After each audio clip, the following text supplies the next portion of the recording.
AP liquor కుంభకోణంపై పార్లమెంట్లో చర్చ జరగాల్సిన అవసరం ఉందని టీడీపీ ఎంపీ లావు శ్రీకృష్ణదేవరాయలు అన్నారు.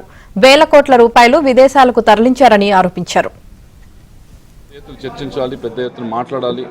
3,000 కోట్లు 3,500 పైగా అయిన స్కామ్ గురించి తప్పకుండా దేశం మొత్తం కూడా మాట్లాడుకోవాలి. ఇది కేవలం ఏదో ఒక మనిషికి సంబంధించి ఇద్దరు మనిషికి సంబంధించిందో కాదు. ఇది ట్యాక్స్ పేయర్స్కి సంబంధించిన డబ్బులు ఇవన్నీ కూడా బయటికి తీసుకెళ్ళడం జరిగింది. కేవలం దేశంలోనే కాదు, దేశం దాటించి కూడా బయటికి తీసుకెళ్ళడం జరిగింది అనేది అభియోగం ఉంది. కాబట్టి దీని గురించి తప్పకుండా ఇది మనందరికీ సంబంధించింది. మన రోడ్లు వేసుకోవాలన్నా, లేకపోతే సైడ్ లైన్లు కట్టాలన్నా, ఇంకో ఇన్ఫ్రాస్ట్రక్చర్ డెవలప్ చేసుకోవాలన్నా, ఇవన్నీ కూడా ట్యాక్స్ పేయర్స్కి రావాల్సిన డబ్బులు అన్నీ కూడా బయటికి తీసుకెళ్ళటం కానీ వేరే ఒక మనిషి చేతికో ఇద్దరు మనిషి చేతికి వెళ్ళటం అనేది ఆబ్వియస్లీ దీని గురించి డిస్కషన్ జరగాలి. మనం చూసాం పార్లమెంట్లో పశుగ్రాసం పైనే 100 కోట్ల కంటే చిన్న స్కామ్, దాని గురించే పార్లమెంట్లో మాట్లాడటం జరిగింది. పార్లమెంట్ మొత్తం కూడా స్తంభించే పరిస్థితి ఆ రోజు వచ్చింది. 3,000 కోట్ల రూపాయల స్కామ్ జరిగింది. తప్పకుండా దీని గురించి మాట్లాడుతుంది.